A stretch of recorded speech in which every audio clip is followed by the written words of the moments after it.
I transferred $9,400 to pay in property taxes to keep the house in our name. A week later, my cousin slipped and said, "The backyard party's just bloodline only." Sorry. When I asked, my mom said, "It's better this way." I just smiled, froze the tax refund account. The next morning, I got an email. "Ownership claim under review." And then a text from my dad. "They froze our title. Call me." I paid $9,400 to keep the house in the family. 7 days later, my cousin told me I wasn't part of it. The house was on the verge of being taken by the county for unpaid property tax. I didn't hear it from my parents or a sibling. I found out through a notice addressed to current occupants, stuffed in my dad's glove box. He shrugged it off when I brought it up. Said he was waiting for a good time to handle it. My mom, as usual, acted like the problem would solve itself. It wouldn't. And the house mattered. It had been in the family since the early 70s. My grandparents worked themselves raw to pay it off. It was where every birthday, every Christmas, every major family memory happened. So I transferred $9,400 from my own account and sent the confirmation screenshot to the family group chat. No one replied. Not even a thumbs up. I didn't care. Not at the time. I figured, whatever, at least the house was safe. Then a week later, Jared, my cousin, texted me. "Backyard party this Saturday. Come through." That part was normal. We always had backyard parties. Burgers, cheap beer, folding tables. But an hour before the party, another message popped up. "Actually, the backyard party is for blood relatives only." Sorry. I stared at it for a long time. Blood relatives. I'm my dad's only son. Jared is my dad's sister's kid. What was I supposed to be then? Furniture? I drove over. Not to start drama, I just needed answers. But before I could get to the door, my mom came out like she'd been waiting.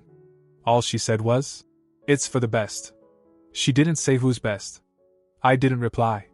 Just walked back to my car and left. On the way home, I opened my banking app and froze the account where the state was supposed to deposit the property tax refund. I had set it up in my name when I paid the bill, because I didn't trust anyone to handle it. Good call. The next morning, I checked the mailbox and found a plain envelope with a county seal. Inside was a one-liner. "Ownership claim pending. Your submission is under review." That stopped me cold. I didn't submit anything. Then I got a text from my dad. "They've frozen our ownership. Call me." No. Hello? No. How are you? Just panic. I didn't call him back. Something was off, and I wasn't going to walk into it blind. I started going through documents. Bank statements. House records. I checked the county website and saw a pending change of ownership filing submitted 2 days after I wired the money. The name on the request wasn't mine. It was Jared's. And that's when it clicked. The party wasn't just a party. It was a celebration.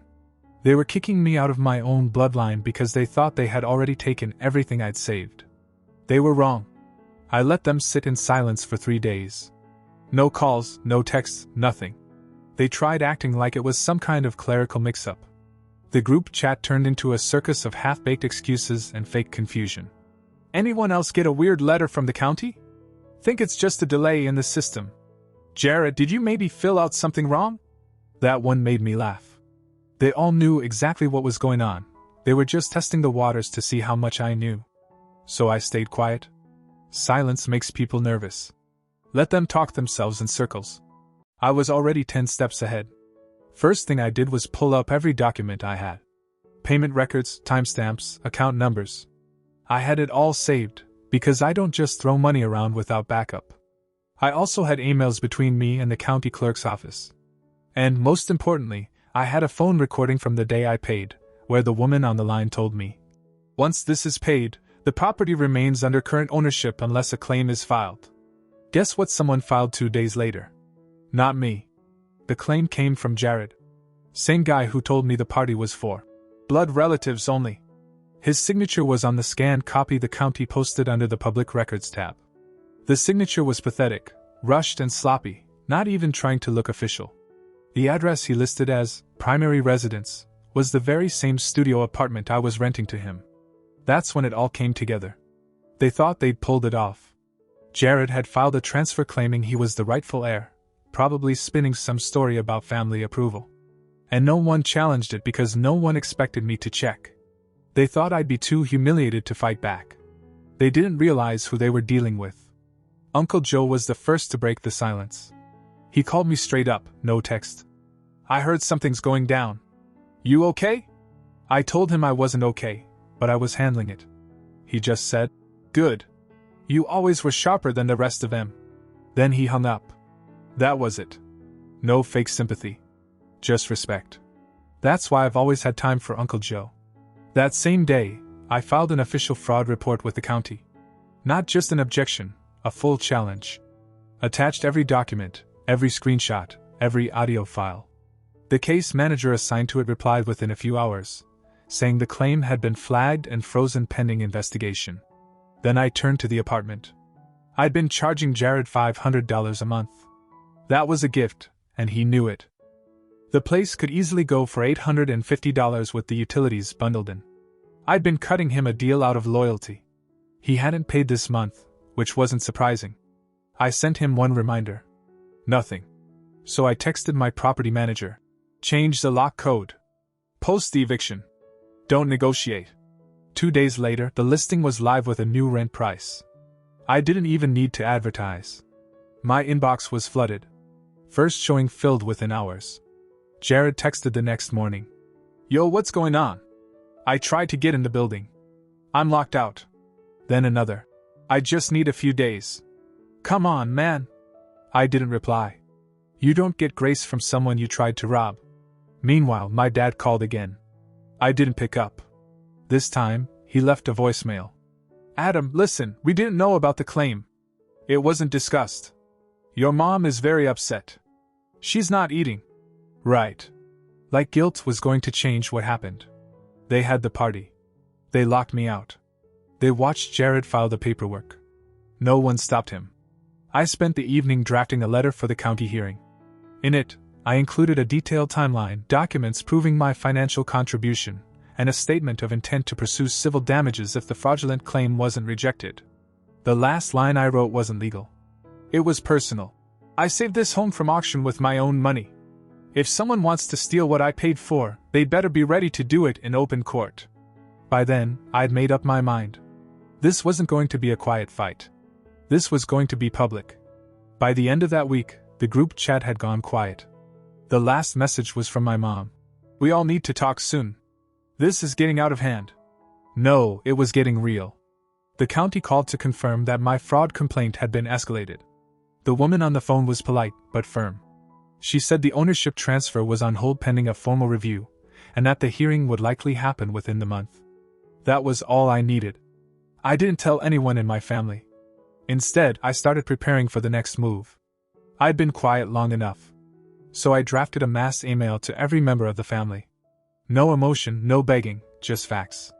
I outlined what Jared had done, how he submitted a claim 2 days after I paid the tax, how my name was the only one listed as the payer, and how he lied on the documents by listing my rental property as his primary address. I attached the evidence and sent it. 20 minutes later, my phone exploded. Missed calls from my dad, my aunt, even Jared's sister. Jared himself didn't try calling, he texted. Why are you turning this into a war? That was rich coming from the guy who filed a fake claim and threw a party to celebrate stealing a house.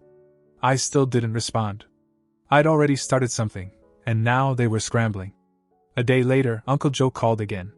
Just got your email, he said. Jared's in over his head. I told him I wasn't looking for sympathy. He said, you're not getting any. I just want you to win clean. Fair enough. Later that week, I got a certified letter from a law firm representing Jared. It was pathetic. A cease and desist for public defamation. Like I didn't have every word and document to back me up. I laughed and dropped it in a folder. Then I did something that really rattled them. I posted the entire story, redacted slightly to avoid legal blowback, on Reddit. Title: My cousin tried to steal my house after I saved it. Here's how I made it public. The story gained traction fast. Thousands of upvotes. People messaged me, telling me how they'd gone through the same thing. Others offered legal advice. A few said they were rooting for me to take everything and walk. I didn't post it out of spite. I posted it so they'd know their shame wasn't going to be buried in a living room discussion over sweet tea and Bible verses. If they wanted to betray someone, they'd have to do it in front of an audience. Then I did one final thing. I forwarded the Reddit post link directly to the family group chat. No message. Just the link. And I left the group. 5 minutes later, my mom called. I watched the screen light up and then go dark. I didn't pick up. I was done talking. From now on, they could listen. The Reddit post blew up faster than I expected. I hit submit, closed the app, and went to bed. By morning, it had over 10,000 upvotes, and a comment section that looked like a courtroom gallery. People weren't just reading, they were taking sides. Most of them were on mine. My notifications were a blur. Messages from strangers telling me their own stories about family betrayal. A few lawyers offered advice in the comments. One guy, probably a landlord like me, just wrote, "Evict them all. Clean sweep." That's when I knew I'd struck a nerve. What I didn't expect was how fast it would make its way back to my family. I thought maybe a week. Maybe someone would stumble on it, or maybe Jared would figure it out when his friends started acting weird. I underestimated the power of a good scandal. The link I dropped in the family group chat was all it took. Within hours, Natalie messaged me directly.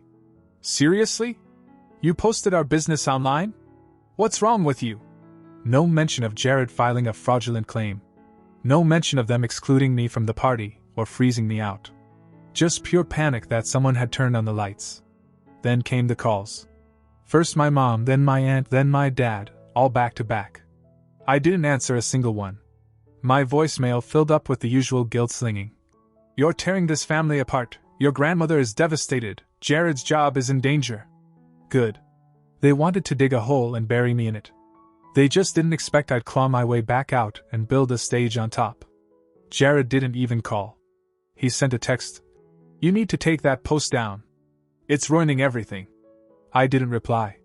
That sentence told me everything I needed to know. He wasn't sorry about what he did, just sorry he got caught. Then came the real blow. Uncle Joe called. He wasn't yelling, wasn't dramatic, just straight as always.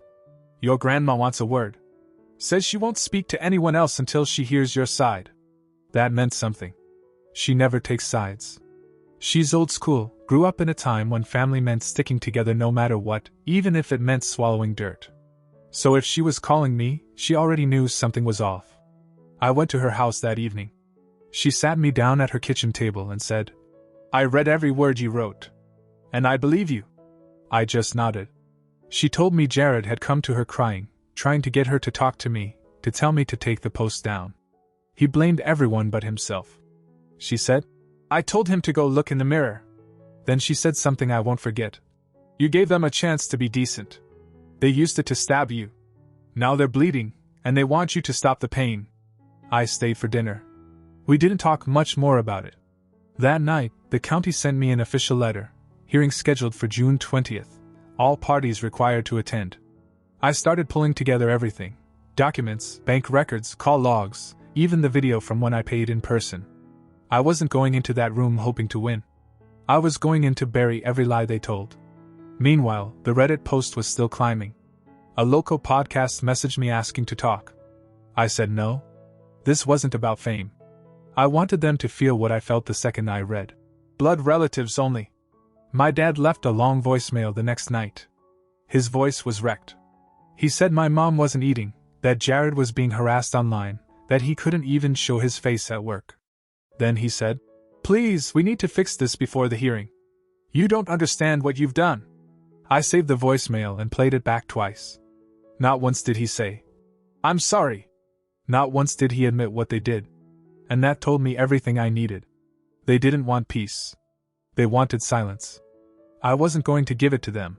The county building was gray, silent, and smelled like paper that had been sitting too long. I walked in wearing a press shirt and carrying a binder labeled Property 219B fraud case. Jared came in 10 minutes later with his mother. She avoided eye contact. He looked like someone had pulled him out of bed and dragged him into a courtroom. The hearing wasn't in some big dramatic courtroom. It was a sterile office with a round table, a county representative, a legal clerk, and a digital recorder in the center. We all sat, exchanged stiff nods, and the rep began reading the case summary aloud. When she got to the part about payment received by Adam D. Carter, Jared visibly flinched. She turned to him first. You submitted a claim stating that you were the legal heir and sole occupant. Can you provide evidence of ownership or financial contribution? Jared mumbled something about being told it was okay by family. That was it. No paperwork. No receipts. Just a verbal excuse backed by nothing. He looked at his mom, then at the clerk, like someone was going to swoop in and explain it all for him. They didn't. Then it was my turn. I opened the binder, laid out the timeline, handed over hard copies of the receipts, and played a short clip of the phone call with the county clerk confirming my status as the payer of record. I even included a dated copy of the text Jared sent me. Sorry, backyard parties for blood relatives only. The rep didn't say anything for a full minute. Then she sighed and said, It's clear that Mr. Carter provided financial rescue of this property. This claim was submitted under false pretenses. The pending transfer is void. Jared didn't look surprised. He just looked empty. They didn't say anything when the meeting ended. His mother grabbed her purse and walked out. He stood there for a second, then left without a word. Outside, I expected to feel better. But it wasn't satisfaction I felt. It was clarity. These weren't people I'd lost. They'd never been mine to begin with. Later that night, I got a message from Natalie again. You won. Is it enough now? I didn't answer. Instead, I filed a notice with the county to officially transfer 100% ownership of the property to my name. My lawyer made it airtight. Then, I called the tenant waiting on the apartment Jared had just been evicted from. She was thrilled. Signed the lease on the spot. The next morning, I sat down and wrote one more Reddit post, an update. I laid out what happened at the hearing, how Jared had nothing to show, how the transfer was tossed out, and how I now owned the house outright. At the end I wrote, They made their choice. I just made mine louder. And then I posted it. The update hit harder than I expected. Within hours, the comments poured in. People weren't just satisfied, they were invested. Complete strangers had followed the story like it was a Netflix drama, and now they wanted closure. And they got it. Screenshots of Jared's blood relatives only text went viral. People were stitching my story into TikToks, turning it into cautionary tales and rants about toxic families. One guy even made merch with the line printed across a t-shirt. I didn't stop it. I didn't care. Because for the first time in a long time, the truth wasn't just mine. It was public. That silence I used to hate from my family? It turned into quiet shame. The group chat I left never recovered. Nobody knew what to say. No one tried to defend themselves anymore. Even Natalie gave up trying to guilt me after the final Reddit update. And Jared? Gone. Deleted his social media, stopped responding to messages, vanished from the neighborhood circles he used to flex in. Word spread fast. His friends turned their backs, not because they cared about me, but because no one wants to stand next to the idiot who tried to steal a house and got roasted on the internet for it. My dad showed up at my apartment the week after the hearing. No warning. Just stood on the sidewalk like he thought I'd pity him. He looked older than I remembered. More fragile. He said he didn't know Jared filed the claim. That my mother wasn't involved. That it all spiraled. I listened without saying anything. Then I told him, I don't need to hear excuses. I needed a family. I got users. He asked if there was a way to fix it. I looked him straight in the eye and said, You fix broken things. This wasn't broken. It was designed wrong from the start. He left without arguing. A few days later, the refund check came in. After county deductions, it was just under the full $9,400. I deposited it into my LLC account. Felt clean. Like the final stitch in a wound that was already healing. That same day, the old house got listed. I'd already had the locks changed, brought in a contractor for minor repairs, and installed cameras. It rented in less than a week. Solid tenants. Full price. No drama. The apartment Jared used to rent? Leased at the new rate. No more favors. I told my property manager to never accept anyone from that last name again. I didn't care if it was petty. They'd already taken their shot. But I wasn't done. I took everything, every message, document, county file, photo of the letter, voicemail transcript, and wrote a detailed blog post. Not just a story.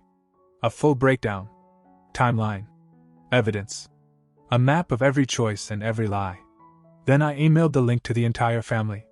Subject line: "Now it's part of your legacy too." No message. No follow-up. I watched the email tracker show who opened it. Every single one did. And no one responded. Because what do you say to the person you try to erase, when they end up writing the final chapter and putting your name in bold? I didn't want their apology anymore.